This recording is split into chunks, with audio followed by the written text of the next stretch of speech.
Guys, if you're a fan of the Sly Guy podcast and you want guest episodes, you want bonus content, you want early release content, you want to be able to ask questions on the Sly Guy podcast, you have to go to patreon.com/Sly Guy podcast. It's the only place you're getting bonus content. It's the only place you're able to ask questions. It's the only place you get early access to the podcast, and that's at patreon.com/Sly Guy podcast. It's only £2 a month. And what else could you want? There's a back catalogue of episodes. There's guests there. There's podcast series. There's like little sneaky tidbits for you. And plenty more at patreon.com/Sly Guy podcast. The Sly Guy podcast is brought to you in association with Modest Beer. That's right, Modest Beer is here. It's delicious. It's for you. It's all you want in a beer. And you can get it at www.modestbeer.co.uk. And if you think that's good enough, you're like, oh, well, it's good enough that Dave's pointed us in the direction of this incredible beer. You know what makes it even better? Because you're a listener to this podcast, you get 15% off Modest products at checkout by using the code SLYPA15. That's right, whenever you're going to checkout, use the discount code SLYPA15 and you'll get 15% off your Modest purchase. What about that for a treat? I'm the Sly Guy. Hello and welcome to this week's episode of the Sly Guy podcast. This episode was one of my favourites in a long time. We got a guest on the show that I've wanted to get for quite some time, a man that I've coveted for a long time. I've courted him, I've coveted him, and I've got him on the podcast. It's none other than the brilliant James McKegney. What a fun time we had. We were chatting on the podcast about what our ideal first dates would be. We were obviously chatting about Catacombs. I mean, what else? We're chatting about the world of the paranormal and plenty more on this episode. So guys, listen, enjoy it. It's a bit of a longer episode. You can listen to it over a period of time. You can break it up. You can sit on one small sit. And you can drink absinthe. You can just kick back, go into another dimension, and enjoy this week's episode of the Sly Guy podcast with me and James McKegney. This is another funny thing that I'm going to do a bit about. I just got given a box of my teeth. Okay. By my mum. She's like, she's been saving these your whole my life. Children's teeth, yeah. It's kind of like, you know what? That's weird. Are they your teeth, or are they just teeth she needs to get rid of? Either or, not ideal. Yeah. But you know what? It's weird. Do you find it weird? Like you're just here, and this is bits I'm just working on, and they're just there. No, I feel like vulnerable. No, I like it. It is a very vulnerable position to be in, to even talk about bits you have. Yeah.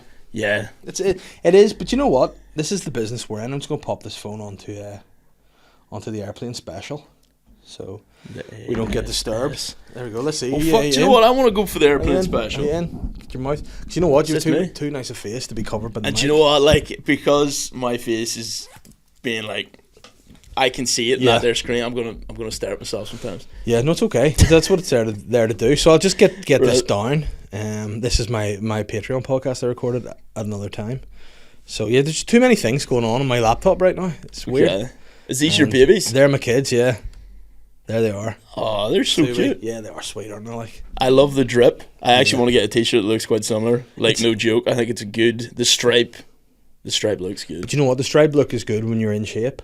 Do you think so? Yeah. If you're out of shape, it's you look like the sailor on the ship that's just like, he's like the butt of all the jokes. Yeah, he's the sailor that doesn't get off the boat. Yeah, he keeps stepping in buckets and stuff, and I was like, oh. A pugwash? Yes, pugwash. Because in my mind, I would look like pugwash, but then I would want to look like Jean-Paul Gaultier. You know what I mean? Jean-Paul Gaultier. Who is that again? He's, you know that fragrance? It's like just the guy's torso, and it's got like the stripes on. Yeah. Oh, yeah.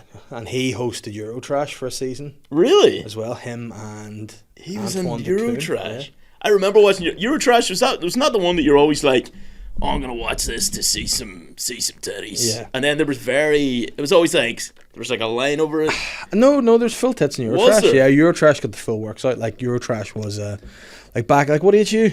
I'm 29. Yeah, see, I'm 36. So it's a different generation, isn't it? So like that was my era of I remember it though coming on, because do you remember like you would just flick through the television magazine for any show that might have any nudity in it. Yes. And you were like, I'm watching that tonight. Yeah. And Eurotrash is always one of them. Eurotrash was one of mine, but I feel like now if I watch Eurotrash, I would actually really enjoy it. Yeah, like the It's actual... very silly too. Yeah, because once you're over the nudity... Yeah, because like I used to buy a lot of DVDs back in the day just for that reason. You bought porn DVDs? No, like just like horror movies, but I would never Oh, be right, nudity in it. okay. I'd be like, oh, why? But like the first movie I remember seeing nudity in, and I was like real sprung about, was American Pie.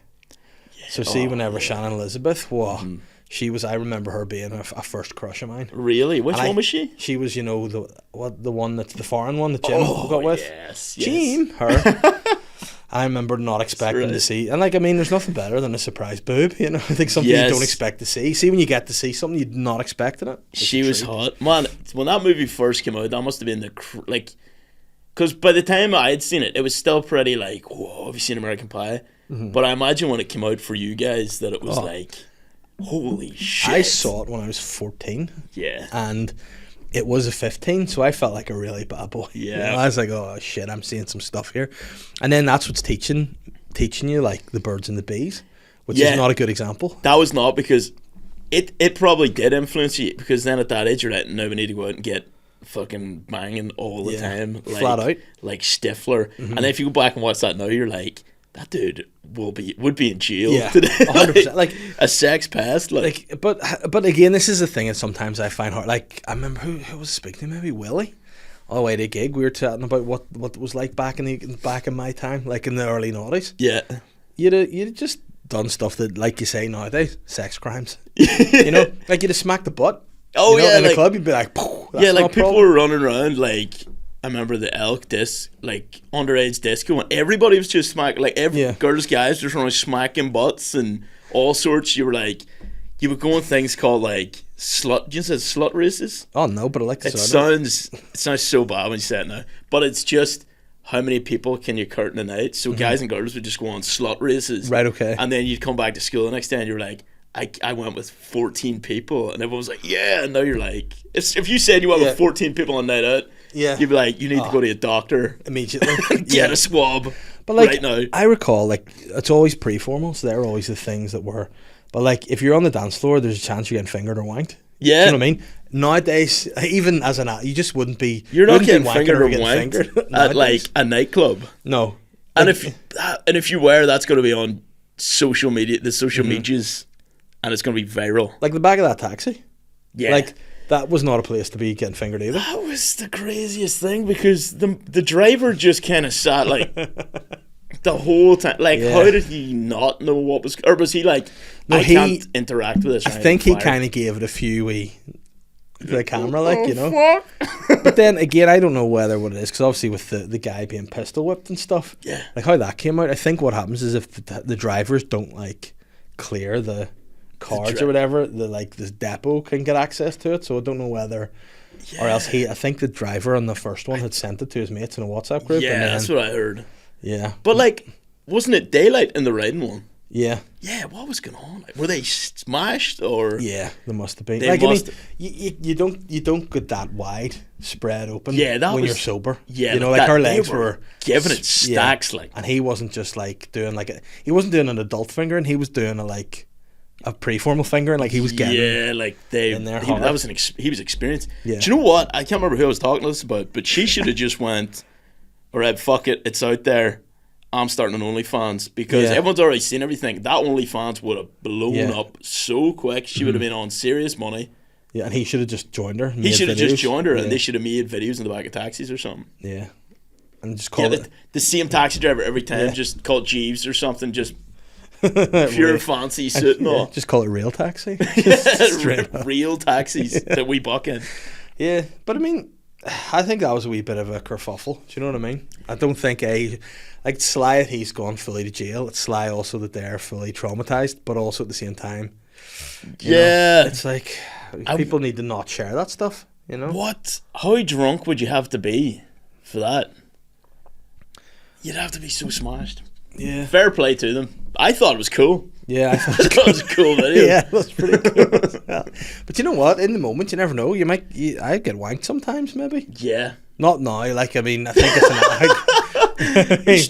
But you never know. You might just be so excited. You'll be like, yeah, true. But see, that's the thing. Now as I'm married, I'd be Yeah. like, I know for a fact Catherine would at least wait until we got home. Yeah, exactly. There would be a wee bit of that, but you never know what the deal is. Maybe you know maybe what? she's going straight home and she lives with her parents, or maybe lives with her husband, or he lives, and they just have She's to. like, That's I how can't they got come to do it. tonight. The only place we can do it is this taxi. If Yeah. we're going to do it, it has to be right now. Yeah. Like the end of some movie. And it's like I heard a saying this week, and it was, I'm sick of people saying you only live once. Yeah. It's like you only die once. Yeah, exactly. You got to live every minute of every Fuck day. yes, lad. So it's like, you know what? This may be my only chance to get wanked here. I'm getting it. Should we order a taxi? Listen, let's go and just be like, let's get Eminem straight on the radio and be like, listen, Mom Spaghetti, give me a wank. Let's go for it. Fuck's that, man. How did we even get onto that? I don't How know. did we start off? What were we talking about? Because We're talking about that sweet top. Yeah. Oh no, that's so. That's what I was like, I don't even want to say where Yeah, we were at chatting about my initially. kids and we ended up wanking in taxis. No, because before we started recording, you were asking about like what would be the date scenario. I was saying to again, I'm just gonna call you McKegney because that's what I call you. But it's I like weird. I it. nearly called you James there, and it made me feel uncomfortable. Yeah, it doesn't sound really Yeah. coming out your mouth. No, it sounds weird. But you had said to me like, what's like a good date for you, or what would a date be? And Yeah, like say now Like- you were going on a date. like what, if I what was, would you do? I'll tell you one of my life fears now. The Right. thought of being single again terrifies me. Yeah, does it? I don't eh? know how I would go back to it. I feel like it's a Yeah. different world. Yeah, like I feel like it's a problem. I feel like the benefit of being in a steady relationship, like if you're married now, the one benefit, like not the one benefit, but a benefit for it would be Oh, it's the one. it's the only It's benefit the only. that it's like not like some normalcy. Yeah. So you're like life's chaotic with the gigs and stuff, and you can go right. This at least this is Mm-hmm. chill. This is family, kids, normal. Do you know what I mean? Well, let me put this to you. I fell asleep because I was tired after a few Yeah. run of gigs. I fell asleep for an hour on Sunday. I woke up and Catherine was like, I've done something. And I went, oh no. Oh, Jesus. And next thing you know, I go on Facebook and she's being wanked in the back of that. No, she goes, I've done something. Couldn't help myself. And I went, what? And she's like, I've painted the fireplace pink. Oh, And I was like, that's not normalcy. That's, Yeah. and it was, and I don't like it. Does it look good? No. What material was the fireplace that she painted it pink? Wooden and marble. And marble. She's Yeah. just pink Yeah. all over the All marble of it, as well. She's like covered in it. She's Yeah, like, I but- did something. But she's "Fucking like, hell." and I knew she waited until I was offside. Like, she'd not Yeah. have done that if I was sitting in the living room. She wouldn't have just whipped out the paint. Yeah, she was waiting till you were at Yeah. least unconscious in some manner. But then, like, she came up all proud of herself, and then when I saw it, I was like, I couldn't lie. I was like, I just don't know. Did it not look good? No. Is anything else in the living room pink? Yeah, but Oh. no, the walls are like a dark green, sort of grey colour. It looks good. Right. Now, she's good with her interior design. Okay. Credit where it's due. And I would say, like, I'm a no guy. Like, if I'll let her do whatever she wants, but if I have a problem with something, I'll go, nah. Now, I would have said if she'd have painted I said no to that, but then I was asleep.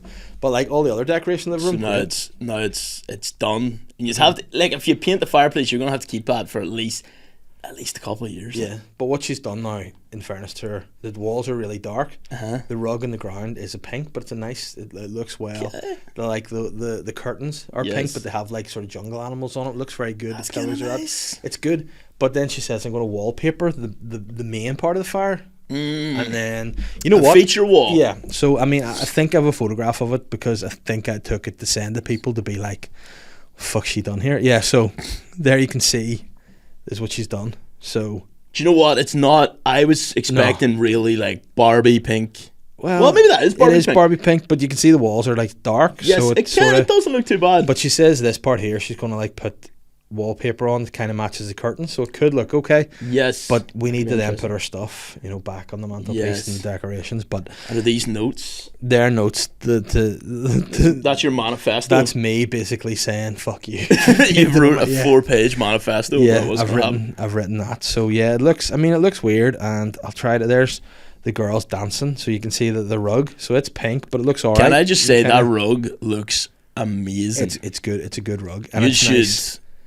get down on that rug. I do every night, but with my dog for Yeah, home, alright, so okay. it's better. But usually by the time I get home from nights out and stuff, I'm already done because we're in a taxi. So yeah.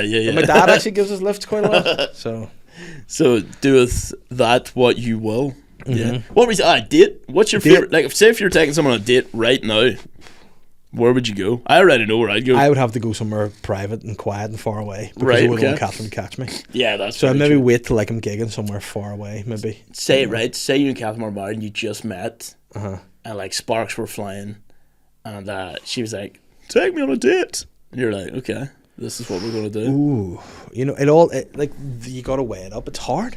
Like you can't just have a generic spot for a date. You know, I think I found it a fantastic spot for a date. Right. Okay. Well, I'm keen to get back on that, but where I'm thinking now Yep.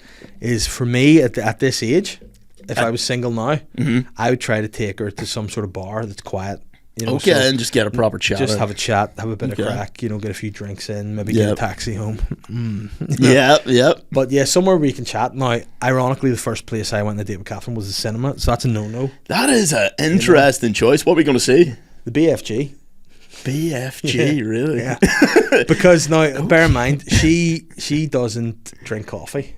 Right. So I was like, "Do you want to go for coffee?" And she said no. You're And right. then she said, "Do you want to go for a drink?" And I was like, being into my physique at the time. Right. So I was like, "Listen, I'm cutting here and doing a bit of lifting right now, Yes. so I'm not drinking." Okay. So no. And then I was like, "Go to cinema," and then we'd go for dinner. But then she's like vegetarian and doesn't like stuff like mushrooms. You can't be a vegetarian, not eat mushrooms, and drink coffee. So Yeah. it limited it. And then I didn't want to say, "Do you want to come around to my private house?" Because then Yes. that sounds like you want one thing.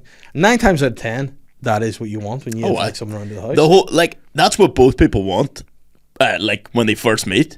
But you have to go, if you're, like, trying to be serious, you have to go through the whole, the peacocking for a bit. Yeah. You got to peacock for a bit, like, with dinners and, Yeah. and coffees and whatever. Do you know what I mean? Yeah, but yeah, it was weird because on the first date, I thought we had a real good first date. And Yeah. I thought, you know what, for the BFG, we did a bit of chatting, probably annoyed a few people in the cinema, but you know, love's love. And afterwards, I thought, you know what, I'm getting a peck here in the car. Oh, yeah? Did you know, get a wee peck? No. Oh, No, Glock 5,000. I thought, you know, I'll get a peck on the way. And she just went, "Oh, cheers for that, bye."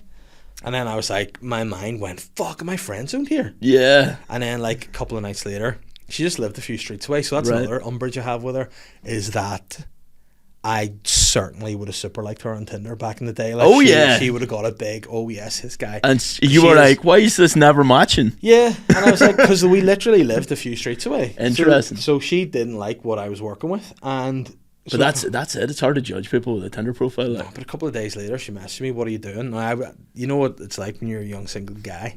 You're balling a bit. So I was watching Jaws by myself, That sounds pretty cool, to be fair. having a That's good pretty time. sweet. And I said, "I'm watching Jaws." She was like, "Oh, I'll come around." And I was like, "Oh, I know to come around here." You know, Yeah, the guys in the bringing boat her aren't jaws the around other there. guys because they're going to get noshed tonight. You know what Yeah. I'm saying? But she came around, just sat and watched Jaws with me. That's pretty cool. Yeah, and then Jaws ended, and she just got up, put her shoes She's like, on. all right, thanks a lot, bye. Yeah, It and says I that was at the end like- of every movie. I was like, all right, okay, well, and at that point I'm freaking out because we had been like texting. I had felt there was more than just friends. Yeah. But I thought maybe I am just her mate. So then on the way out, I was like, I need to move here, and I just grabbed her face and just kissed her. And thankfully, she reciprocated that because see Yeah, 'cause that would've been nowadays, so weird grabbing, like Yeah. literally like the whole way around, connecting hands around her face. yeah. That'd be a funny sketch, actually. just squeezing someone's face. But yeah, thankfully, she returned the kiss, and I was like, Thank "Oh, God." God, I'm not in the friend zone." But see, if you do that nowadays in 2023, Yeah. you're getting cancelled. Yeah, if you just go up and like drop, the lips, stick yeah. the lips. Yeah. Have you ever like? That seems to be like, it seems to be a bigger thing in America. Not just going up and kissing somebody, but in America to go up and just like they're like almost trained to go up and ask people out on dates. Do you know what I Yeah. mean? Whereas that doesn't really happen here No. at all. It's like it either happens over like some kind of app, or yous are both steaming on a night Yeah. out. And like, even if you go back to being younger, like in school, you would negotiate with your mates. Yeah, it would be and they would negotiate on your behalf. there was like 10 people involved and 2 people. It's like a football transfer, isn't it? Yeah, Like, exactly. the agents are talking to the clubs, and then when the time comes, Yeah, you get my boy. Now his contract says he needs at least 2 hand jobs, a kiss, a taxi home. a taxi home. Do you know what I mean? And then she has to get a nice dinner and maybe a bit of fucking finger in action Yeah. behind the cinema. See, that's it. But then, like, and you'd have that old thing where the guy would be talking. It's usually your best mate and her best mate doing the negotiating, and you get a wee look like, you know, Yeah. we're on to something. And then the school disco would come, you'd buy her like a pick a mix, and you know. Yeah, man. I remember Maybe at work, or maybe she'd go with your mate instead. You go, fuck you. One of the biggest baller moves I remember at the underage discos was going up to somebody and go, my friend wants to know, will you go with me? Yeah. Do you know what I mean? That's fun. Because then they're like, no, you're so silly. I've not heard that before, but that is a baller move, because that's like, you know, when the pickup artists be like, you need to leave an element of confusion. Yeah, because they're just like, wait a minute, does this mean what? My mate wants to know if you want some of this. Why even bring your mate into it? Exactly. Like, yeah, and my mate is me. You know? Yeah, that was a good one. Like, yeah, I wish I knew that would be one I would use now if I was single. Yeah. Mm-hmm. But then you got to worry nowadays too, because with doing gigs and stuff, you know, after the gig, you might be like, oh, people, they just think. You know, yeah, like you're because I'm a comedian. You know, I'm a bit going with someone after a gig might be a weird move. I've never ever done it. No. I don't think. I've never done that actually. No, Yeah, but it might be a weird move. That's right, I met Catherine at a gig. Ooh, yeah, so. You fucking stormed it on stage, came down. You're just like fucking.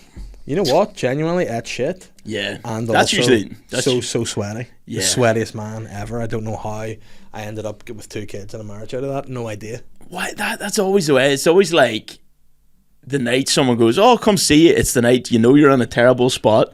You know that it's going to be a shit audience and you're going to bomb. So you go up and you're like, "Oh, I just bombed," and then they're just like, "Do you know the Empire Comedy Club?" Yeah, I played there for the last time in January 2017. Did you say this is the last time I'm playing there?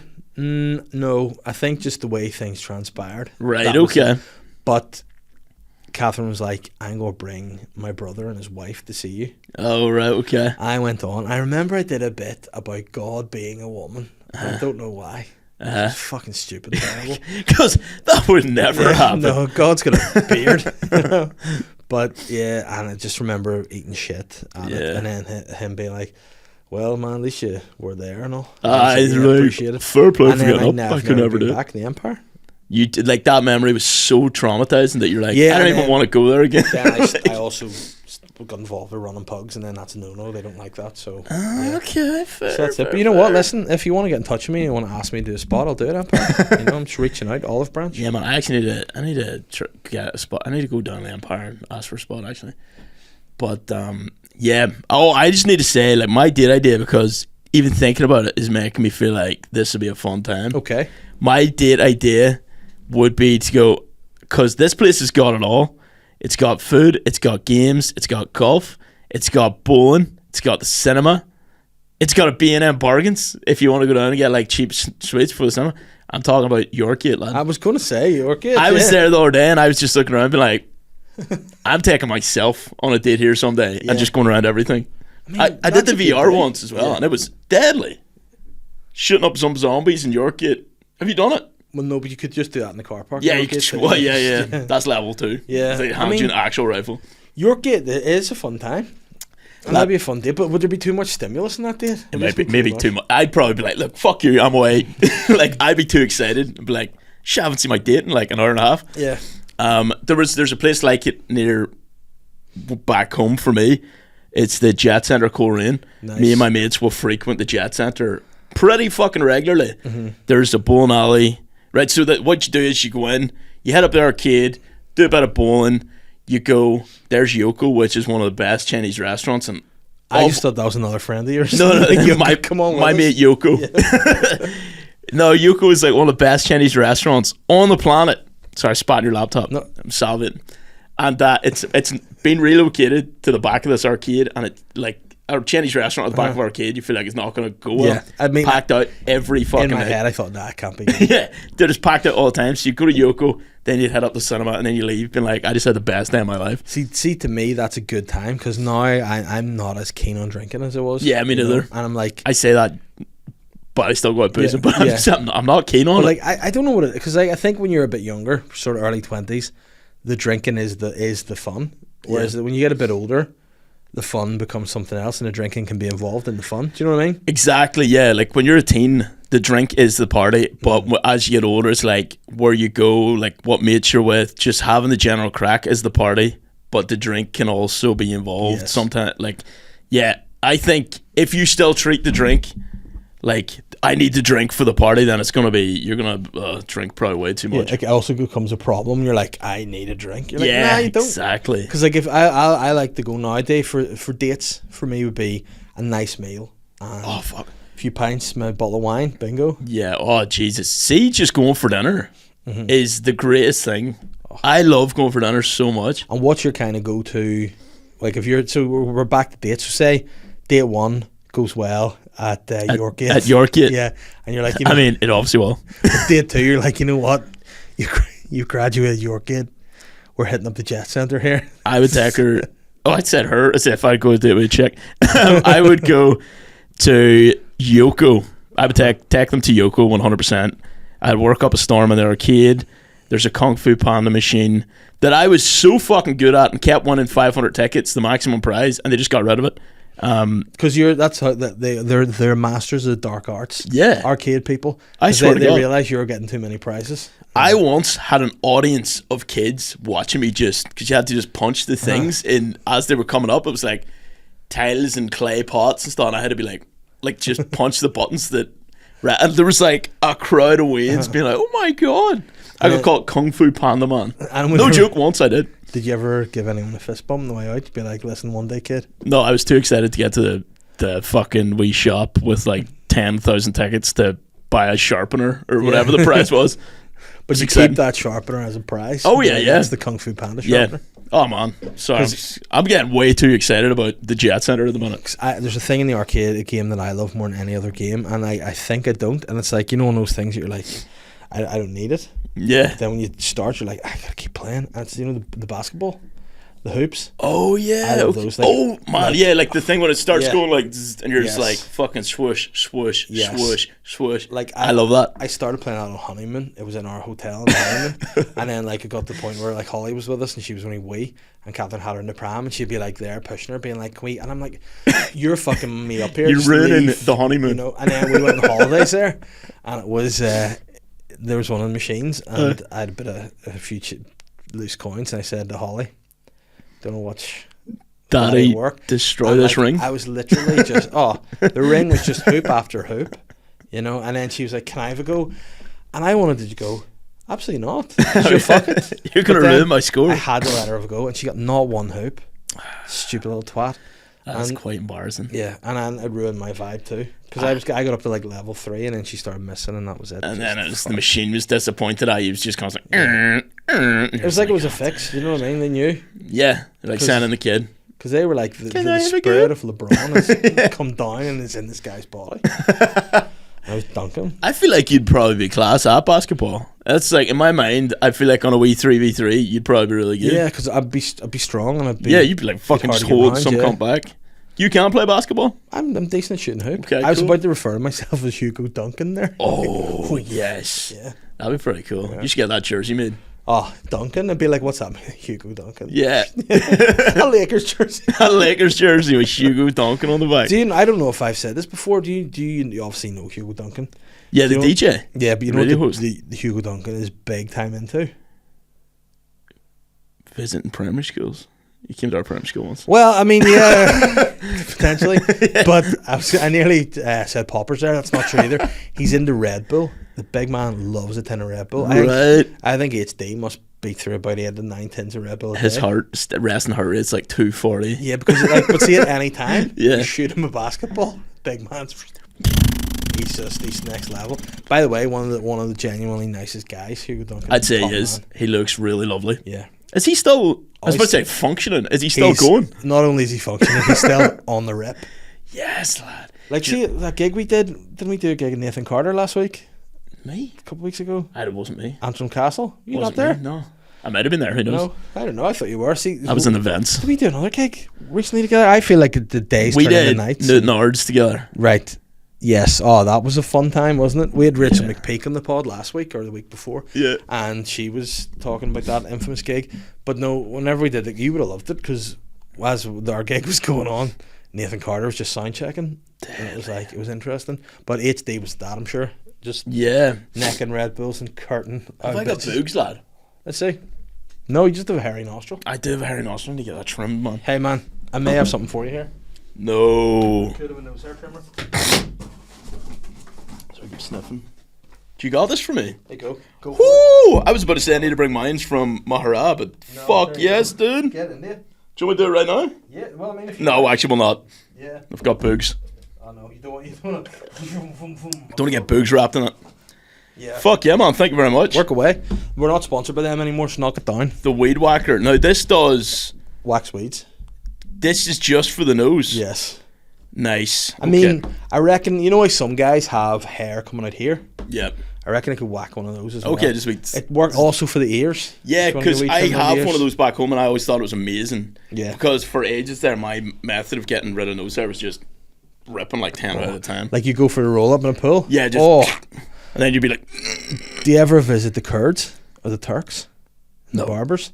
No. They stick wax up there and a wee stick and you just whack it. Oh, yeah, I all hear out. it's good. Yeah. All right. But I got really into like whacking my nose hair recently, and then Catherine came in with her fucking medical qualification. It's like, you know, you need some hair in your nose. Yeah, it needs to block the dust and dirt and stuff. I was going right fucking up. Like I was like shaving pulling my out a chunk of your sensors. brain every time. Oh, why am I getting? Why can't I read after I do this? But it's like, yeah, I don't know, because you need nose hair, but also, do you find too with your mustache that sometimes the mustache hair will touch One the will nose? just go up into it. It's not good. And you're like, what the fuck is that? You're just like trying to pick it. Oh, I hate that. You just have to get a wee scissor. Just yeah, and then I did I cut in hair with the scissors once because I was trimming hair, and I just got them too, and I nipped my actual, no. and it was so stingy, like a paper cut. Just made in there one and giant found this. hole. So yeah, you get that weed I whacker will. on board. See, no, you say you're not sponsored by these anymore. No. Do you have any of the giblet whackers line about? I don't, because I took the last one home. Oh, motherfucking no worries. But I'll get you one. No. I will get you one. If only if they're lying about. No, there'll be a few next door. I'm sure Shane will have a couple. Yeah, so Yeah, because since moved up, I've got so much stuff in Belfast. And like, Are you living in Belfast now? Yeah, Nice. and I keep having to be like, right, I need to go back home and grab that. I need to go back home and grab that. And one of them is a giblet trimmer, not the actual trimming of my giblets, but Yeah. the forest. That's not even worse. Yeah. But you know Pubes. what? Pubes, yeah. Yeah. Sometimes I'm bad for this, but sometimes I will try to think of another phrase, and it could just be better for me to just say, Just say, you know, yes, dick, yeah. Me just trying to look for another word for pubes there. It's Yeah. coming out with weird shit. Just, you know, the groinal hair. Yeah, that sounds even weird. I need to trim my pubes, right? Yeah. Pubic hair. Like, Yeah, here we go. pubes, Sorry, get it we're trimmed. talking about trim pubes way too long. But listen, you know what the sad thing is? I have had a beard trimmer for must be about 15 years. Don't use one. No, Do you use it? I did, but then my stupid 2-year-old pushed it into the water. Oh my I was sick god! and just fucked it. I was Oh like, no! yeah, Surely they should be waterproof. No, but this is back in the olden days. This is You know, back in the olden days, This right. is like a proper piece of machinery. It's like two blades on a fucking fucking like spinning this. thing. You're just Yeah. like, it's like just hairs just popping off. Like, Yeah. But no man, to fucked it trim up. this beard, I just brush it all out and just scissor it the whole Yeah. like, and just I scissor mine. don't talk to me about scissoring. Right? Yeah. Have you got Do you a know story? Daddy Ass? Daddy ass? Yeah. No. Well, Daddy Ass is one of my favorite. that your alter wrestlers. ego? No, I wish. But Daddy Ass has retired. He left his boots in the ring, and I'm really sad about it. Okay. And his whole thing was like do you remember the Attitude Era? No man, I'm not No, a big wrestling guy. Well, I'm not against it. I just didn't watch it. I have a lot of fun with this. Well, there was a guy called Mr. Ass, Right. Okay. but now that he's older, he's known as Daddy Ass. Daddy ass. Okay, so he's No, graduated. He just had a great ass. I think that was the thing. Like at the time, And was it spectacular? Like I didn't know if at the time he just loved asses or like he just had a great ass, and he does have a great ass. And I just don't know. I'll show you his ass here. Yeah, he just did a good bum, and I didn't know whether it was because he loved them or he had a good one. Yeah, and when you were younger, you probably couldn't like. Yeah. You were like, I don't what. But now that you're older, you can tell. You're like, that's a good ass. Yeah, but I mean that's to call yourself Mr. Ass. You know, you need. He's to got have, powerful looking glutes. Yeah, he's a powerful man. Like, and he was an old guy. Like that's him recently. Like Daddy Ass is looking. That's so funny that like this Yeah. guy walks out and he's like, my name is Daddy Ass. Yeah. But then the funny thing about him, like that's probably him in his prime, is Mr. Ass. Mr. Ass. But then his two sons now wrestle. Are they? and they're they're ass twins. Well, he's also called Billy Gunn, right? This that's is his cool. actual name. So Billy Gunn, and they were known as the Guns. Arguably cooler than Daddy Ass. Yeah, but stick with me. So the Sons came out and they were known as the Guns. All right, tag team. okay. But then the fans just started calling them the Ass Boys, which was so. And then they were like, no, stop calling us Ass Boys. Yeah, So then he became Daddy Ass. So then when he, of course, in the storyline, fell out with the Ass Boys, he fell in with this other team, and they are just called the Acclaimed. They're fun time, but they now do this thing where they would do this as their wee tag. So put your hands so out. Go like this. So they would do that as their tag thing. So then he joined them, and they just called that scissoring. Okay, so if they see each other, they'll be like, what's up? So, but now what their wee slogan is, they've just shout "Scissor me, daddy ass," and then it was just scissor me, daddy ass. It's a lot of fun, and he retired, and I'm sad because he was we spoke about it on the podcast with William, our short-lived "Are You Ready" podcast. Yeah, and he actually replied. We put a video up. No, and daddy ass replied because we said what he should do as a gimmick is go around, and once he beats people, he should put their asses on the wall, like you know, like holy a hunter. Shit! And what did he think of that? He was like, "Yeah, maybe try that." But now he's retired. Like, I'm retired now, so it'll just be random civilians that I'm assaulting. But you know what would be good would be if his sons had kids and he came back as grandfather ass. Oh, grand ass. Yeah. Granddad ass. Yeah, like... I mean, I've Googled that before, but... Granddad ass. Granddad ass, yeah. I've seen a few of those. I've seen, obviously, yeah, he should do that. Yeah. But do you want me to show you some? Because some of these guys, they just get emotion. I'm going to show you a compilation of Scissor Me Daddy Ass, just so you can see how great this is. Man, see now at this age, I can appreciate how, like, hilarious and great all that is. Yeah. But I never was into it as a kid. No, but see now, like, this is just great.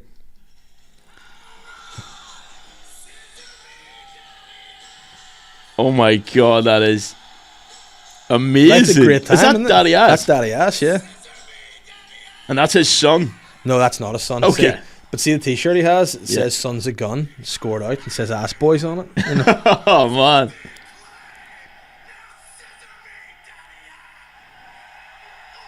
Dude, that is amazing. Tremendous, isn't it? That's like a dad saying to his son, he's like, right, stop, like, you need to get into some manly stuff, get into wrestling, and then they go and watch this, and the dad's just, his face is just, what the fuck? Scissor me, daddy ass. Scissor me, daddy ass. But I'm going to get on a t-shirt. And whether I wear it do. or just hang it back there. I think you should hang it. That'd be a fucking amazing t-shirt. Yeah. You know what I love about that's why I'm a big wrestling fan, because you can just do anything. Yeah, it seems to be, it's like a very, and you know what, you got to give it to them, they are athletes, like their ability to like jump and flip and just land on each other's heads. Oh, do you know that bodybuilder Mike? What's he called? And he did a meme for a while, and it was that song, "Baby, Don't Hurt Me," and he just sort of walks in like this. And he's Daddy Ass's trainer. No way. So it's good to just watch videos of the two of them just working out. Yeah, man. I love to watch that. He was memed quite a bit there for just being absolutely shredded and just like looking. Like what, like classically good looking, but in kind of a creepy, weird way. Yeah, like that is the worst thing to get trolled over. Just being in such great shape. Just being like so technically hot that everyone's like laughing at you. Yeah, but he embraced it. But now he has merch and all. It's Don't Hurt Me. You know, I would definitely wear that too. I mean, why don't they do a combination? Don't hurt me, daddy ass. I mean, I'm buying that t-shirt. Lad, that's cool. I mean, how do we get on Daddy Ass Scissor? You're talking about cutting your beard. Yeah, that's it. The retirement of Daddy Ass. Man, but I really like that. I like that little history lesson there. Mm-hmm. Did you ever see Giga Chad? No. You never seen the Giga Chad? What's Giga Chad? Giga Chad is like the ultimate Chad. All right, okay. He's like the Chad that all the fucking what are them guys, the incels, they'll refer to good looking guys as Chads. That's Giga Chad. Good looking guys. Is he artificial intelligence? That's what nobody knows. Yeah. They're like, is he real? Or look at him. He's like absolutely. Oh, he's tremendous physique. Yeah. So he's the Giga Chad. So the incels will refer to good looking lads as Chads and good looking girls as Stacys. And in their view, Chads and Stacys just live perfect lives. Yeah. Because they're hot. And this is the Giga Chad. I mean, I'm telling you now, Giga Chad doesn't walk around that lean. No. No, that's performance. Can you find out if he is real? No, he's definitely. I've never looked into it. No, he's definitely. I didn't want to know. An AI. That looks like a real Giga Chad there. That could be him, yeah. Have you seen the guy with the jaw? That like he's the world's biggest jaw. Yeah, because he used their jaw product. Yeah, and he used it a wee bit too much. Yeah, and then you're like, actually, that doesn't look sweet. That's a weird thing you've done to yourself. Yeah, there. It kind of looks kind of spooky. So spooky. Giga Chad. What's your dog called? Vinny. Yeah. I like him. He's a good guy. What's weird though, I did a podcast with Vinny Hurl from Radio Ulster. Right. And then I was talking with Vinny and he was like, and then I'd be, oh, my dog's also. Right. And it's weird. And he's like, oh, you named it after me? I'm like, nah. No, mate. It's just straight up, no. But then what I did genuinely name him after, Vinny from Jersey Shore. Yeah, man. That's why I went for that name. Vinny. Oh, I actually, see that first series of Jersey Shore, that was great television. Yeah. It really was. But you know what? It's come back. Right. And it's now, they're all like a bit older than me. But they've got it's called the family vacation. So they all come together and just go on holiday together. And do they go out and get... Yeah, some of them do, but then like the situation doesn't drink anymore because he's got problems. He was so big into it. Man, see watching them pre-drinking and going out, it looked so much fun. But do you not find back in the day when you watched that, it made you just want to pre-drink and go out? That's why it was so much. Because that was right at the era, like I was 16, 17, and that was when we started probably getting into drinking around that time. So, did you fist bump? I don't know, man. But I just remember the tunes. We'd watch Jersey Shore, would watch that and be like, that looks amazing. Then we were pre-drinking all the tunes, like around that time. All the tunes were geared toward going out and underage drink, like Tayo Cruz, fucking all Neo. Neo, like Chris Brown had a pile of absolute bangers Usher, back then. yeah. Usher. Do you remember all that stuff? Lil Jon. Yeah. Lil Jon is the party king. David Guetta brought out an album around that time, and it like literally every song was a collaboration with like Kelly Rowland, Snoop Dogg. That was the greatest era for underage drinking. That was a good time. No, I was a young, You were just young drinking. drinker then, Yeah, but yeah. it was a good time for partying. Such a good time. When you were underage drinking, I was probably like in my student house listening to the same stuff. Yeah. Going out, getting fucking. Do you know what I mean? Up. Oh, they were great times. And that's like, you don't like, they were going out tunes that were happy to listen to. You listen to them and you'd feel good. Yeah. Whereas then sometimes you go like drinking at some people's houses and they play like really grimy techno-y ravey shit and you're like, I don't feel good before we go out. I want to feel up, not kind of monged out. Yeah, like what I enjoyed, I remember like an era of like my life, it was always fun, was you come around to my house and then we'd you come around to my house, we'd watch the X Factor with a carry out and then we'd just go into town. Do you know what? That would have made the X Factor better. Yeah, but you know what we used to do? I had a set carry out every single Saturday night. Right, what was it? It was 6 bottles of Coors Light. Okay. A bottle of Buckfast. Yes, you then got to get a bit of into both. town, and then I'm ready to go. Man, that was such an exciting transition. Do you know when you had your beers and you were done with your beers and then you were just like on to the liquor? Yeah. Oh, you know what we did for a while? That was exciting. So stupid. We used, when you crack the Buckfast? Yeah. We went through a period that the crack wasn't enough. What you would do, you crunch your lid and you'd headbutt it. Oh, Every time we just, like sometimes real bad bleeding heads. You're like, actually, that's not good. We've just bladed ourselves here now. When I was at Download Festival, we were sitting drinking, and these two guys that we become friends with, the two Tom, they're both called Tom, and amazing crack. They're these two dudes that are just like the best crack to drink with. But they were like, oh mate, do you want to play cansies or whatever, headsies? We're like, what is it? He's like, right, we'll get a can and take turns smashing it off our head, and then whoever the can bursts on drinks it. Like 5 of us were like, nah mate, you're alright. And they were like, alright, we'll just play. So then we just sat and watched them just taking the turns, just smacking it, and they're like cuts in their head. Oh no. It exploded everywhere. They drank it. Great crack to watch, but I'm like, you're just gonna have brain damage. Like, so sore. Like, that's not healthy. No, shout out to the two Toms. The two Great Toms guys. who both got CTE, just sick guys. Oh yeah, but they're fucking. They're the coolest. See, that's the thing. I look at Download and think I gotta go. That looks fun. Oh please, genuinely come next year. Genuinely inside me, I said this a few times in the pod, but I have a cage inside me that the party me lives in. Yeah, like there's a dragon that lives in that you cage. need to let party Dave out. You can let it out. You gotta sometimes. And see, Download, man, it's the perfect because it's 5 days. You can go there, let the beast out, and on the Sunday everyone winds down, so you can start putting that cage back together again. Yeah, you know what I mean? and then head back. Yeah. But who were the best act at Download this year that you were like, that's just too good? Man, Red. So the headliners were, it was 4 nights of gigs because it was the 20th anniversary. So there's 2 nights of Metallica. There was Slipknot, Bring Me the Horizon. Bring Me the Horizon, never really listened to them, but they put on a hell of a show. Yeah. See, I always mistake them for And So I Watch You From Afar. Yeah, no, they sound similar. Yeah, they can have the similar vibe, but fucking great stage show. Although there was a lot of Illuminati symbolism, which I was not on board with. But anyway, that's neither here nor there. Then Slipknot was on the Sunday. Fucking deadly, man.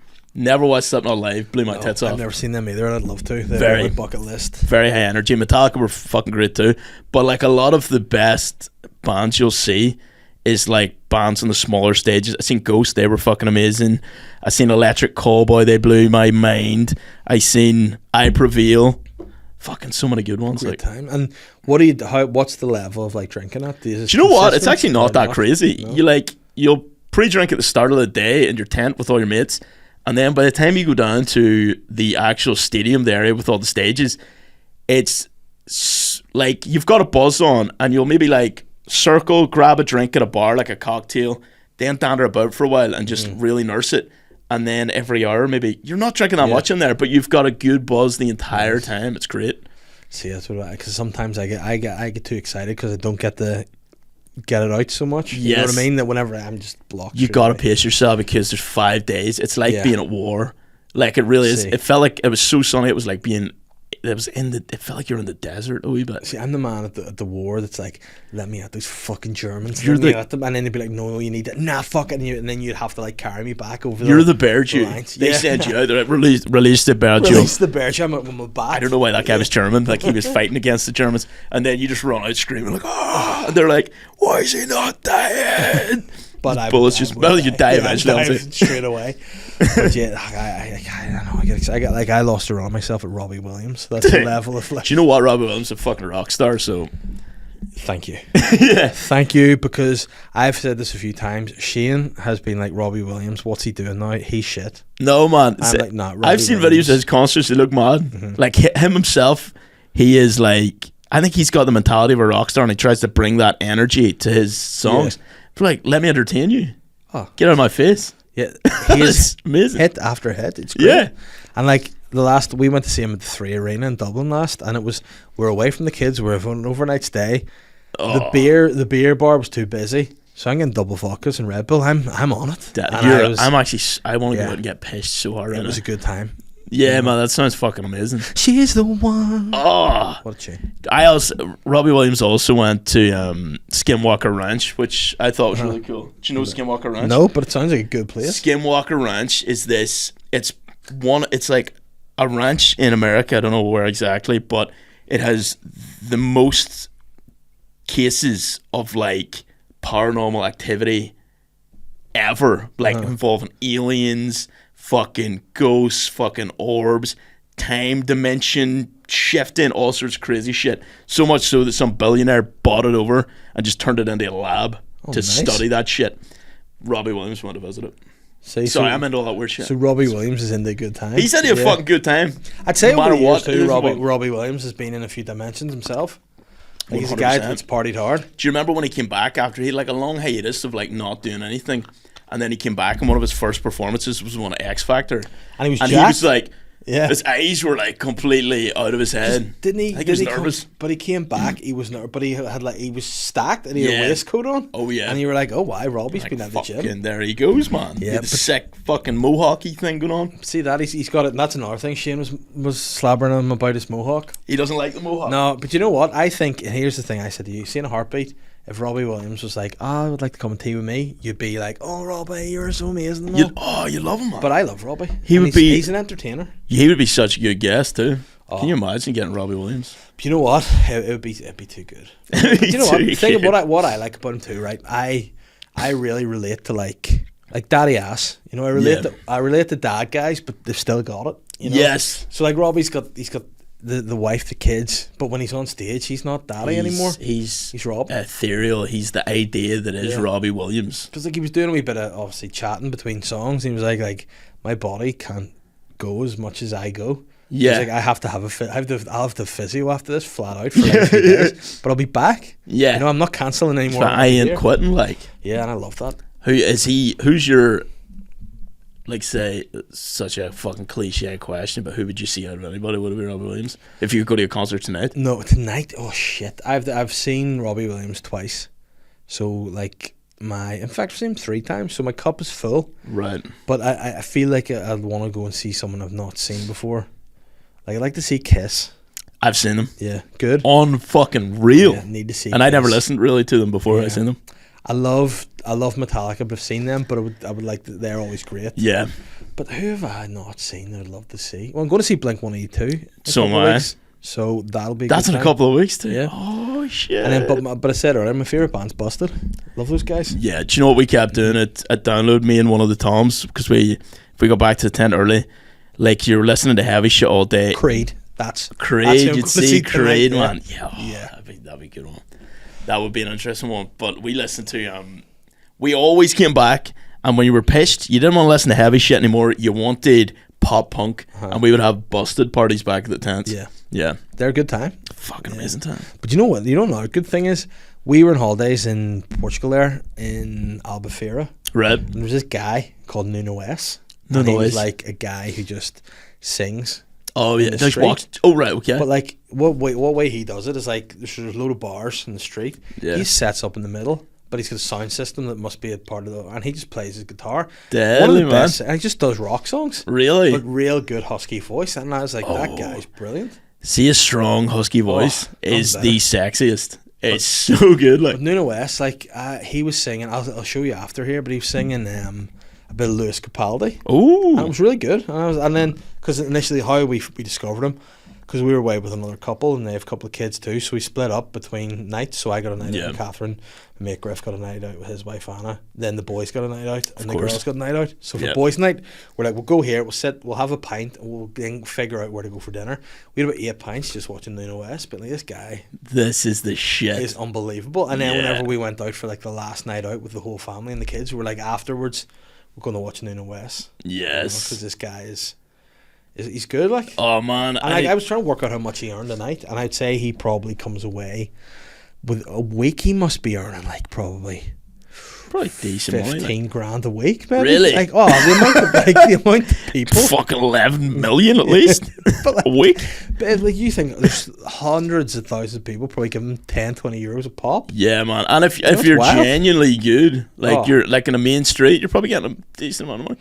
That was one of the first jobs I wanted to do as a kid. I wanted to be a busker.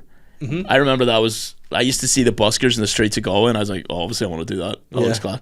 I was generally going to be, I wanted to be a busker or a priest. I remember thinking in primary school, being like, priest would be a pretty chill job. Yeah. So I clearly liked the idea of an audience being there. Yes. Priest seemed like you have an audience. Priest would be the greatest, like, the easiest stand-up-y gig ever, because all you need to do is be so slightly funny. Yeah. You've just murdered the congregation, like. Yeah. I remember we had a priest, Father Corrigan. God rest his soul. Father Corrigan? Corrigan. Oh, fuck, if you said Father Corrigan, I thought that we were the same guy. Shit. This was a guy. He was in Mahara for a while. He's R.I.P. He is dead. He had a wee, like... Father Corrigan will never die, man. He's still going. His spirit's still alive. No, he's still alive. Oh, really? He's still going. Actually going. 114. 114. I don't know. Alright, okay. Dude's drinking fucking blood or something. But Father Corrigan, right? He came in. We had this old priest, and then Father Corrigan came in, and everyone was like, who's this young, hip priest guy with a curly... Like, he's a white man with, like, an afro. I know. And it was like... Leo Sayer? Yeah, he came in, and he would just be, like, reading mass, and they'd be like, oh, I forgot the page. Sorry, it was a long night. I was up watching Desperate Housewives last night. And everyone would be like, oh, so was I. Oh, my God. It was so relatable. I'm probably gay, so, yeah. Yeah. And he slayed it every time with just a wee quip. He's like, I'll maybe have an extra sip of this wine. Fucking... Yeah.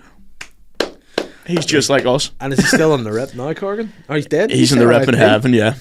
But was he young when he died? No, I don't know what age he was. He was kind of like a timeless looking man. I don't know if Father Corrigan, like, he would drink. He loved it. Right, like, okay. Father Corrigan laughs that he loved it, and playing cards and smoking. Really? Yeah. That's an interesting one. See if, like, priests could get married and stuff. I think there would be a lot more priests, because nobody wants to be a priest anymore. I think you should just be allowed to bust. Yeah, why? Like, that's a man-made law that they're not allowed to bust. That's not in the Bible. Because what is funny, thou shalt not bust. You could probably get a bit out of this if you're like, did Jesus be like, listen, if this rule, and if you're going to rap me, can't bust. Yeah, because I'm like, number one, written that down to be like, listen, if you want to really rap God, you can't bust. That's like, if he dropped that rule at the start of his, like, kind of campaign of want to be like, who the fuck's this guy? I need a bust at least 3 times a week. And that's like when the government like is running and they're like, we're gonna get free school meals, gonna abolish tuition, all this pish, and then like 2 months into their government they're like, we can't do any of that. No. And you're not allowed to bust. Everyone would be like, what? But busting makes you so much more chill. Yeah, it does. But sometimes I find if you bust too much, you become too chill. Do you know what I mean? You almost become bust. You're bust, and you're like, no, I don't want to do anything. Yeah. So that's a fine line. How many you got? Maybe a couple of busts, or I don't know, whatever your whatever your stamina level is. I don't know if that makes sense, but yeah, maybe just don't go crazy. Like everything in moderation. Yeah. Yeah. But then, do you think if they were like, if Francie just comes out tomorrow and he's like, listen, I've made a new rule. He's out there in the Vatican. He's like, PF, Pope Francis. Yeah, PF Francis coming out and he's like, listen, priests can bust and they can buck and bust. Everyone's like, but our priests, or it's going to be like, you know, whenever you like just drink and people get bladder out drunk. Yeah. Like, they're just going to be priests just busting flat out and then they'll be the next day missing mass and all because they're just totally busted. That'd be so cool, man. Like, can you imagine that? He just like, new message from God just dropped. Come to the Vatican congregation circle here. Yeah. I'm about to blow your brains. Like a new set of Yeezys being released by Adidas. Like, around the Vatican, we busting now. You know? We busting. And everyone just goes crazy. And it was like, finally, we're busting. Yeah, but that'd be interesting. Because I doubt you'd definitely be because all priests definitely do bust. Oh, yeah. But then do they repent after? Like, you know, in the they Da must Vinci bust Code, and just cry. Yeah. Which I mean, like, that's such a depressing situation. But imagine you'd be a priest, be like, listen, I really enjoyed like the Bible and shit. But I can bust now, so I don't want to do this anymore. Yeah, exactly. He's like with all I just busted so hard I came to my senses. Yeah, I'm out. I quite literally came to my senses. Like, no, I'm done. The dog collar's away. Yeah. There's a different collar right now. A new dog collar was on. He's like, I'm with a fucking Kremlin since later. The boo boo. That's an interesting one. You know what? If we can get enough signatures, I'll bust in the podcast. No, I'll write to Francis. I'll be listen, Francie. Please genuinely write a letter begging for priests being able to bust. Do you reckon to up the priest numbers again? Do you reckon I get a reply from the Vatican? I think you should genuinely send a letter to the Vatican and put it online that you sent it and get a petition for them to reply. Yeah, I'm going to be like, listen, Francis. I think you should allow priests to bust. Yeah, the priest numbers are dwindling. Nobody wants to be a priest. Nobody even cares what priests have to say anymore. We need some new ideas, and to get these new priests, younger priests through the doors, they simply need to be able to bust. Do you know what I mean? Imagine they were like a priest just be like, last night I was just up in my room busting, and it really made me think. You know, I was reading the Bible and busting. Yeah, you make the stories way better. Okay. Thou shalt not die, but have eternal bust. You know, I stopped there non-stop, and it made me realise, guys, we don't eat Sunday school today. Go on out, have dinner with your family. Listen, yes. I'm going back to the diocese to bust. To bust in my masturbation chamber. They need a masturbation chamber. But then, would you have then, if it became a thing, would Pope Francis do like a public bust? Like, just that'd be how. Fuck, I'd hope so. Off, you know? I'd hope so, like to like let everyone know. Yeah, you know? And as he came, like a pile of confetti pops out of all around the Vatican. And instead of smoke coming out of that chimney, it's just jizz. Yeah, because obviously the Pope hasn't bust ever, so yeah, it'd be like in Scary Movie. Yes, just, when he's in the freezer and just gets blasted to the roof, like his waitress or waiter. I assume he has one. Just gets blasted out the window of the fucking Vatican. I can't stop thinking about my granny now, who's big in the Boston, big into the church. You know, right? She just loved, like she just absolutely loved chapel and loved it all. And like she'd be turning in her grave right now, listening to me disrespecting Father Corrigan. Yeah. Oh man, you see, well, like they need to be able to bust and like. So I'm just jumping here now. Do you know the like? I love a segue, by the way. This is going to be great. It's not even. This is serious stuff. They've got like books and stuff underneath the Vatican, full with all sorts of information. What are they about? And that's another reason I wanted to become a priest. I was like, I want to become a priest and infiltrate the Vatican to see what the fucking secrets are, because I could not, as a P5 child, comprehend that Mary dropped down to these wains, dropped a lot of secrets, and was like, "Don't tell anybody. You're going to be tortured for these." But see ya. But also another thing I don't get is like catacombs. Catacombs. Yeah. Yeah. What are those again? Not in France? Why do they just put bodies under like churches and just let them just be there? Skeletons and all? That's very weird, isn't it? It is. Like the Vatican's a weird place. I know people are like, it's really great and all, but there's too much dough there. This is what happens when you're not allowed to bust. You just bring it back. Yeah. You make catacombs. Yeah. Yeah. You're like, do you know what I should do? I should dig out the bottom of my house and fill it with bones. Yeah, you're like...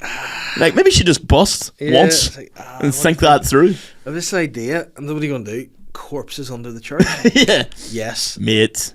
You'd be like, yeah. I was thinking the same thing. But then what do you do afterwards? Do you know what I mean? Yeah, why are there corpses then? What's the reason? What I'm going to Google the catacombs here as to why are there catacombs? Catacombs is like over the underground of France. People like can sneak down there and like they've got lost in there before. They've found cameras just lying there, like video cameras, and then when they play it, they've just found videos of people wandering around lost in the catacombs, and then the camera ran out of battery and they had no light. Do you know that? Nope. There's freaky. videos of that on YouTube. Very freaky. Well, catacombs are man-made subterranean passageways for religious practice. Any chamber used as a burial place is a catacomb, although the world is commonly associated with the Roman Empire, the catacombs. Here's a big thing. What I like is when there's subcategories in Wikipedia. There's a subcategory about catacombs, but just called bacteria. Right. In recent years, unique strains of bacteria have been discovered to thrive in catacombs, inducing mineral efflorescence and decay. These include Cribula, Sancticaliste. Efflorescence? Does that glow in the dark? Yeah, I think so. It does. Yeah. Interesting. Yeah, so that would be the Vaticombs. The catacombs would be all glowy and stuff. Yeah. Where are catacombs around the world? So you got them popping off in Paris catacombs in Rome. The Paris is like one of the most famous catacombs. Yeah, and then this is the one in the Vatican, the catacombs of the Commedia. Oh, I'd love to go to the Vatican to check it out. You know what we should do? We should pitch a show to BBC. Yeah. And be like, listen. Can we go rummage around some catacombs? We want to go around the catacombs, yeah. I would love to do that. Yeah, I'm running to find all the catacombs around the world. I don't even know what the point of the show would be, but like we're just going there. Every time we get there, and then there'd be a guy or a woman who's an expert in catacombs, we'd be like, why the catacombs, mate? And they'd be like... Yeah, just every episode is just us asking the same question, and they're like, what is this? You found out in episode 1, it's now episode 8, and it's the same episode over and over again, but you're just in different places. But I don't believe in every different place they would have the same reasons for why there's I think because catacombs are weird and spoofed up. Yeah. And then we could like go and get a sandwich. Remember like all them shows, they travel to a new place and they're like, we're going to try the local cuisine. Yeah. And it'll always be a sandwich. It's always some sandwich filled with like pure like way too much, like 20 layers of meat. Have you seen that? Has it got someone feed Phil? The show on yes, Netflix? I have. I can't watch them anymore because they just make me too hungry. Yeah. I'm like, oh, and then you go in your fridge and all I've got is like one egg and a piece of cheese, and I'm like, because that's the kind of show I would like to get. Yeah, that'd be a great fucking Anthony show. Bourdain, he just travels around the world and eats nice food. You should just start traveling around Belfast and like trying out the local cuisine and just film it. You should. Mm-hmm. That would probably get you that show. Yeah. What would you call it? Big Dave's Delicious Dinners. But what's your man called? What's he called? There's a big guy. He does a show and it's about big eats. Big Zoos Eats. I don't know. Big Zoos, Big Eats. Big Zoos, Big Eats. Yeah, I would just call it, Davey's Dinners. Yeah, just go for an insane amount of alliteration.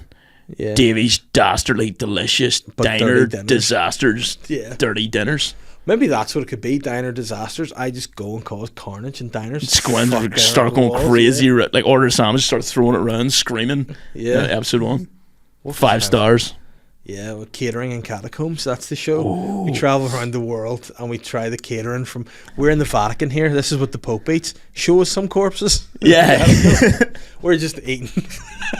Dude, you know what? Just crepes in the catacombs. You did a show, did you not, about ghosts? Yes, Lesser Spooked Ulster. Are you going to do any more of that? You know what? I would love to do an episode of that. I love ghosts. You know what? See, here's the thing. Fucking love ghosts. Let's say it now. If we're not going to do any more, I'm going to ask about it. But if we're not going to do any more, let's do it ourselves. Let's go somewhere spooky and stay overnight. Yeah, have you ever heard of the Abertact? No. Oh man, there's a film about it. The Boys from County Hell. Have you seen it? Yes, phenomenal film. Yeah. Well, that's the there's a real Abertact.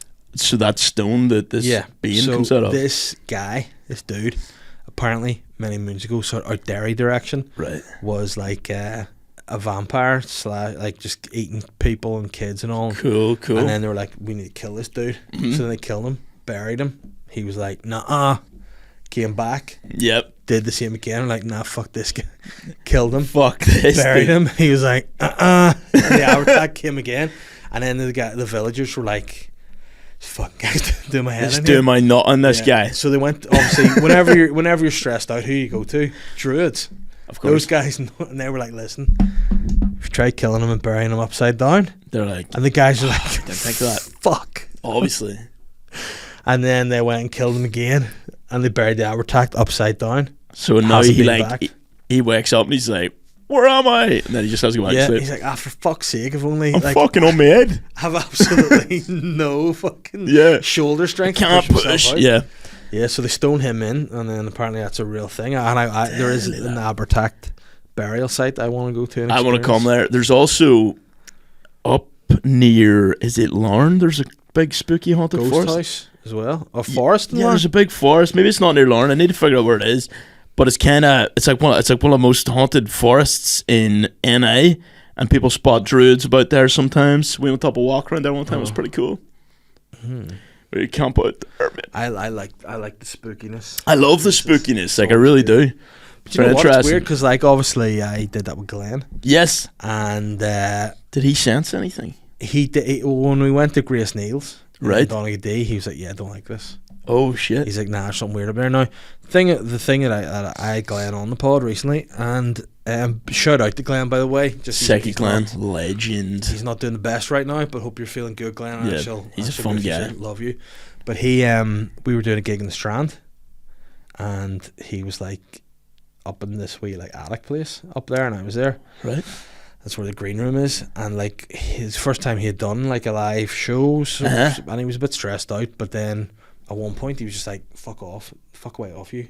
And I was like, what? And he goes, there's a spirit there, but like not a benevolent spirit, a malevolent spirit there. Yeah, it's kind of a wee cheeky one. Yeah, because a benevolent one's just the sound guy gives you money. But he was like, nah, fuck off. And I was like, oh, weird. And then the next time I was in the Strand, I asked Ryan that works there. I was like, yeah, man, what's crack in there? And he was like, oh, a guy died here that worked the screen. No died way. right in the spot. Glenn sensed them. He's been spotted before. Shit. And I was like, whoa, that's very cool. That made me go, whoa.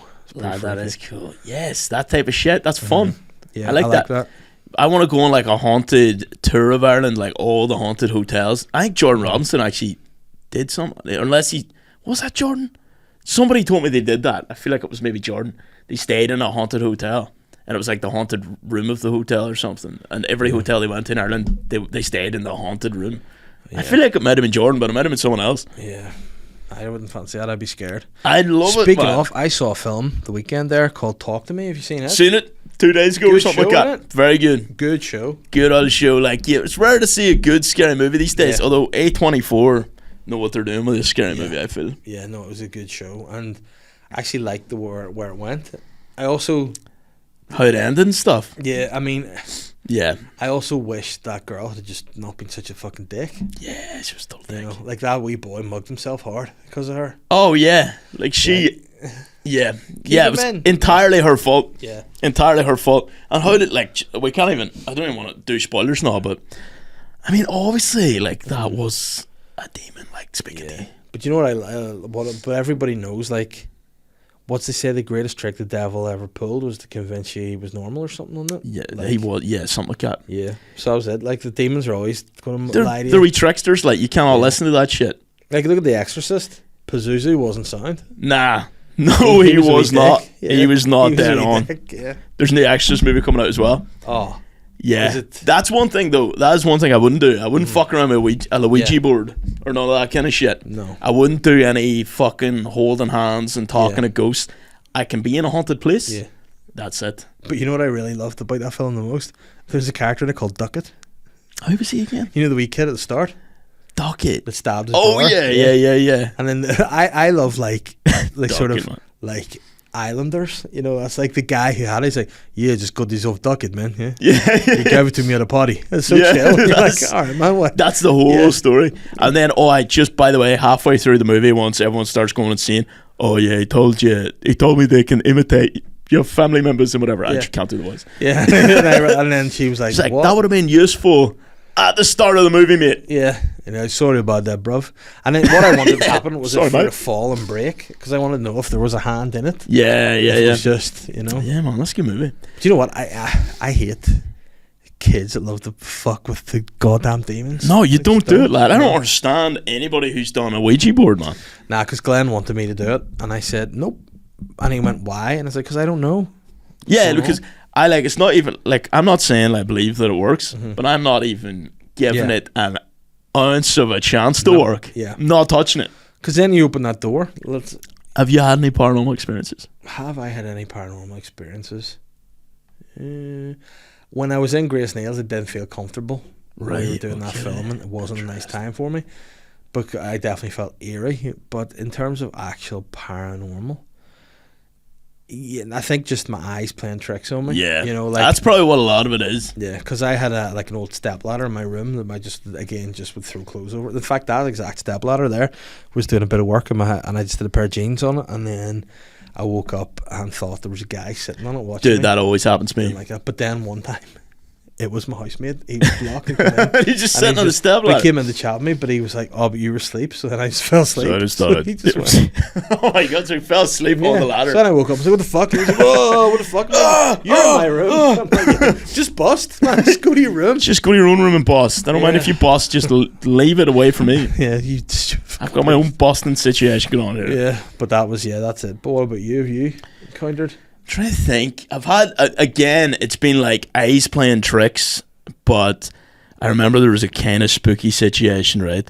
So it was like my granny's wake, and like they have this huge living room, and a massive window at one side, and a massive window at other.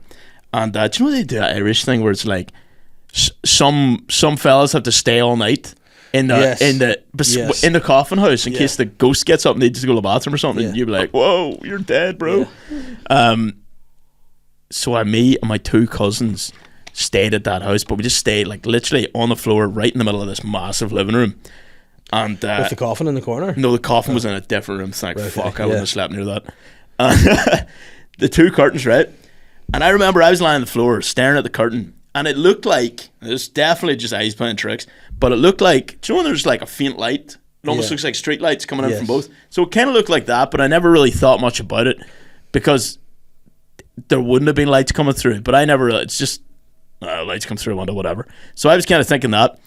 And then it weirdly looked like silhouettes, very faint silhouettes, people kind of just walking around and sitting down and walking around on the curtains. Yeah, dude, I know. And I remember looking at that going, what am I seeing here? And then my cousin, who's right beside me, goes, "Lad, does it look like there's a pile of people staring on the window?" And I was like, "Mate, it actually does." And then my other cousin goes, "I've been seeing that the whole time and I didn't know what it was." So it just looked like there was loads, but it wasn't spooky. Yeah. Like it didn't feel scary, but it looked like there was just loads of people just sitting and looking in at the wake, stand up, sitting down, standing, sitting down. That was a weird time. And also, they had this huge tree out the back and a huge tree out the front. My granny and granddad died a month from each other. So my granny died and my granddad. So when they both died, the night of my granddad's funeral or wake, the tree out the front just fucking collapsed. It just broke in half. It wasn't even one day. It just collapsed. And then that big massive tree at the front and the massive tree at the back have literally never budded since they've died. There's two dead trees.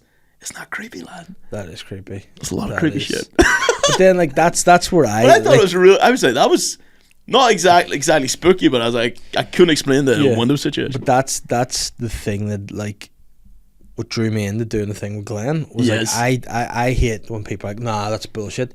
Nobody knows. Yeah, so it's like I'm skeptical, but I also think that stuff can happen that you're like, yeah, exactly. Like, I mean, like if I don't know what that was. I'm not saying that definitely goes. I'm just saying that was a weird situation. I don't know what was going on there. Yeah, but then that's there's things that there's like, that's a weird coincidence. Like, like whenever the trees, like, totally weird. Like it's odd. Very, very odd. Like when people ask me, "Do you believe in God?"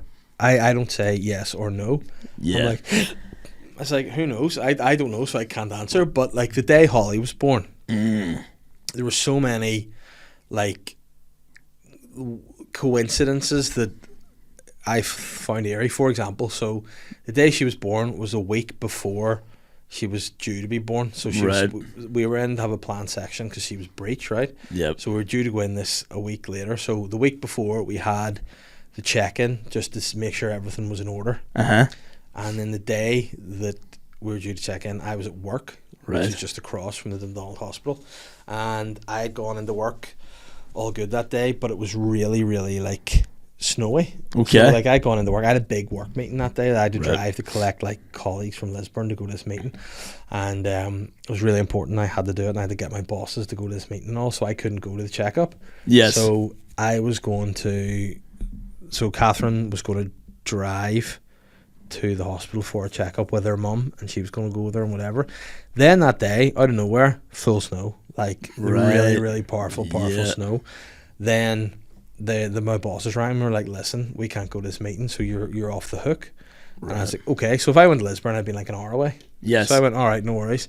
So then after that, I just went said to Catherine, "Look, I can go to this meeting with you. So instead of you driving, I'll come and collect you because the weather's bad. We'll go together." So I went to get her, went together, went for the checkup. The doctor working was a girl I went to school with. I had not seen her for years. Yeah. And I was like, "Oh, whatever," did a check. And like the night before, Catherine had been complaining about having like a tightness around her tummy. Right. And that's like a sign maybe that the kids are coming. So she was like doing a check or whatever and was like, yeah, seems all in order for next week. And then is there anything else? And if it hadn't been the girl I knew from school, I wouldn't have like touted. But I went, yeah, she'd been complaining about feeling a bit sort of tight last night. And she was like, okay, on the off chance, I'll just do like a manual check. So like inside rather than just using the wee scanner. Yes. And then when she did that, she was like, oh, I see a foot sticking out. And then I went there having banter with me, and she's like, no, literally. So I was like, all right, so do we come back next week? And she goes, no, the baby's now. It's on its fucking so like way. The baby literally came after that. So it was like if there hadn't been snow, I would have been in Lisburn, and then I wouldn't have gone to collect her. We'd have had 2 cars there. If there wasn't the doctor who I knew, I wouldn't have said. So there's so many different things that were just put in the right order for that to happen. That is interesting. That made me go, that's maybe more than a coincidence. I feel like it was lined up. Yeah, that was interesting. Shit like that happens.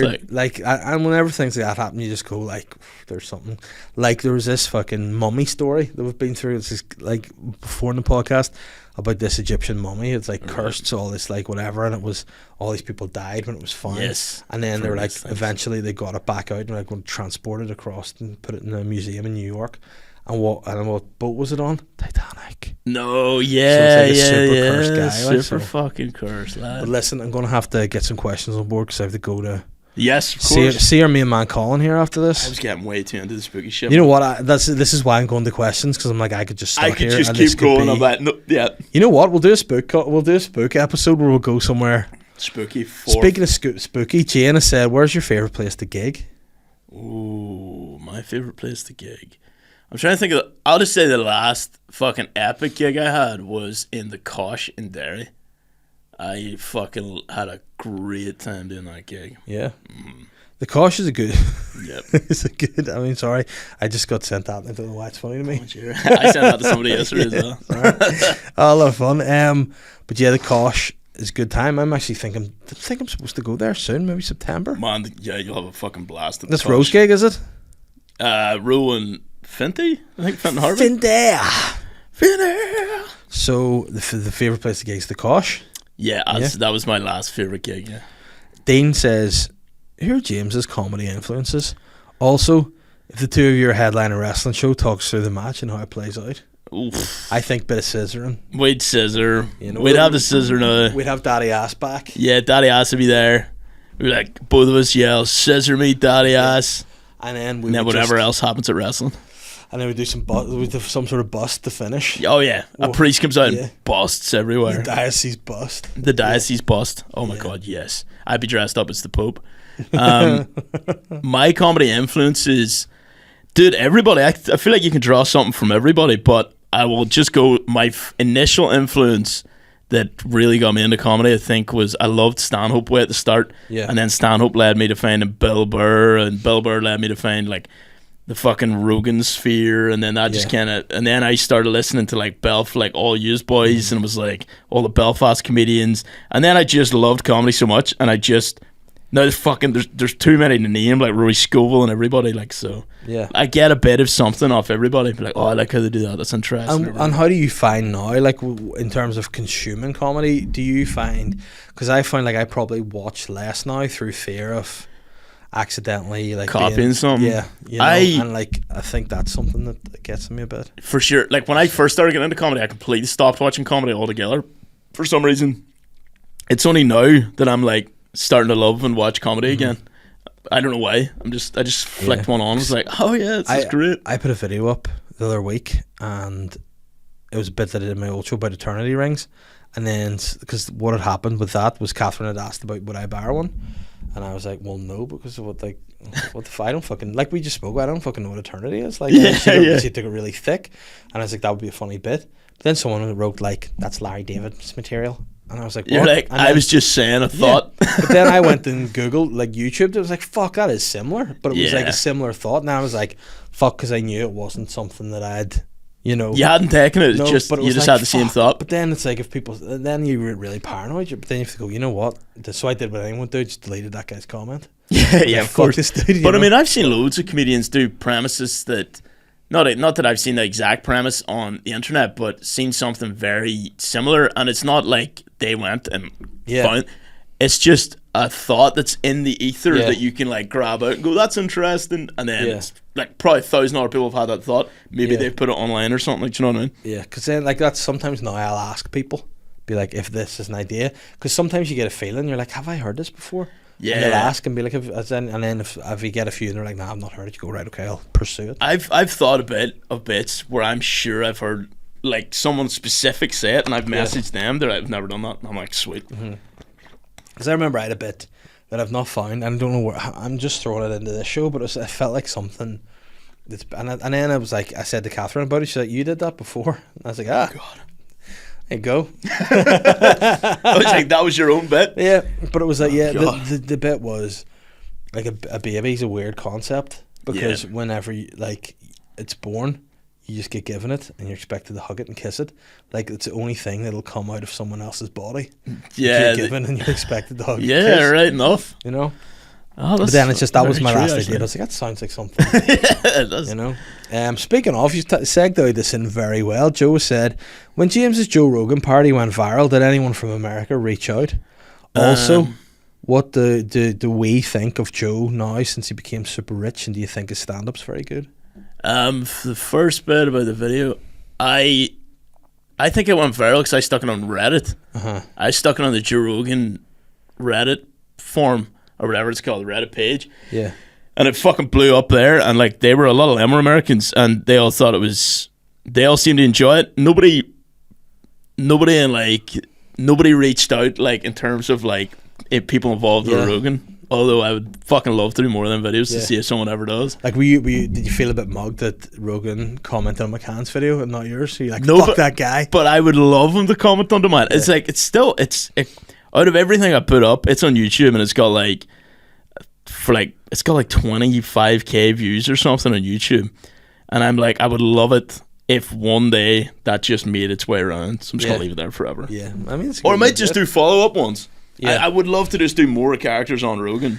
Yeah, because that was we landed down to make that, and we were like, what do we do? And we were like, green screen. We could be on Rogan. I've got a Milkman hat in the car. Yeah.